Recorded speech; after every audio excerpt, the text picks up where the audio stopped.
Cricketer भगवान कहुवा दुनियार सर्वश्रेष्ठ तथा महान खेलाड़ी सचिन तेंदुलकर पुओ अर्जुन तेंदुलकर चमत्कार भाव में रणजी ट्रॉफी में डेब्यू कर इतिहास रचिछंती। से राजस्थान विपक्ष में प्रथम मैच रे ही गोवा तरफ खेली धमाकदार और जबरदस्त बैटिंग कर सेंचुरी हासिल करिछंती। से सप्तम नंबर में आसी 52 बॉल रे निजर अर्धशतक पूरा करथिला बेले 177 बॉल रे से शतक हासिल करथिले। एथिसहित से 12 चौका और 2 छक्का मारिथिले। एहीपरि भाव में निजर पाड़ी को आगको बढ़ाइथिले एवं एही शतक पर से तांको पिता सचिन तेंदुलकर डेब्यू मैच रे करिथिबा रेकर्ड समान स्तर रे पहुंचिछंती।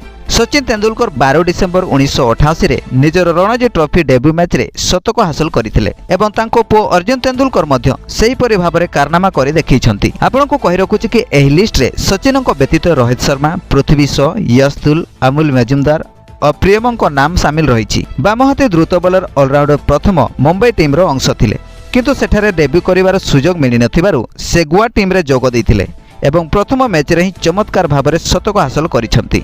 गोवार पंचम विकेट पड़िबा परे से नंबर 7 रे आसी जेउ भली भाव में बैटिंग कले ता समस्ते प्रशंसा करुछंती। एहीपरि भाव में जदि पिता सचिनक भली खेलंती तेबे से दिने भारतीय दल पक्षरु खेलिबा बोली अधिकांश रे आलोचना होउची। तेबे आपनकर कोन मत रहिछि कमेंट करी निश्चय कहिबे।